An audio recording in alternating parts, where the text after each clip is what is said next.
Thank you, Yurik, for the tag. At Hero Hey, people discover that people in Spain are white, or are the majority of them. We have the art with over 100,000 likes from Meg at Floating Megan. I'll have their @ in the description if you want to copy paste it and check out more of their art. We got Puss in Boots here in human form, or something going on there like that. However, some people in the comments aren't so happy. I think a more Spanish look would fit better, I'll be honest. This is a Spanish look. If you mean stereotypical Spanish look, which is usually gypsy look, which is not even originally Spanish, we've had enough of those. If you mean the red hair, thing is, he's an orange cat. It fits him well.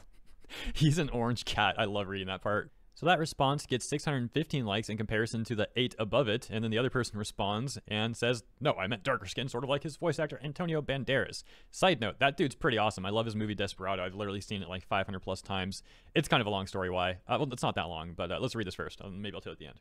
His voice actor is known for having deep tans, but not all Spaniards have a tan. In fact, the common Spanish look, not the stereotypical one, is fair skin, dark hair, and hazel brown greenish eyes. The common Spaniard is pretty pale, but in summertime. We also have this response. Vaya de breste un sueño de restes o como las reyes magos soy español e perreo no la hagas excuse me.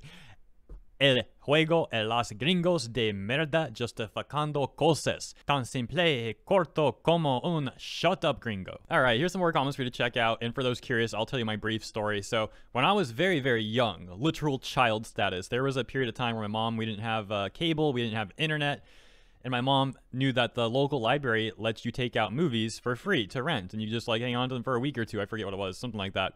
And so she got me a number of movies. One of those movies was Desperado with Antonio Banderas. And I freaking had that movie on loop over and over and over again. It was like, you know, one of the only things I had to watch. So I'll just put that thing on like my Xbox, have that thing playing on loop. And yeah, it was actually pretty cool. But now I have like some of the songs and stuff from that movie just like embedded in my mind permanently. Anyways, it sure is wholesome seeing all these groups of people uniting and calling out the bigotry of the Twitter cops, which is really ironic because those types claim all the time to be virtuous and against bigotry, yet they are some of the biggest purveyors of bigotry and racism. Anyways, on another side note there before I wrap this up, I also like these comments. It reminded me of this dude from Hero Aka. I never would remember that guy's name. His character arc was so short, but he was an interesting character while he was around, and it's definitely funny because I was thinking the same thing about the dude looking a little bit similar. And finally, once again, if you want to check out more of Floating Megan's art, you can find them at Floating Megan. I'll have that in the description if you copy paste as well. If you enjoyed this, please consider liking and subscribing for more segments like this every day, and I'll see you in the next one.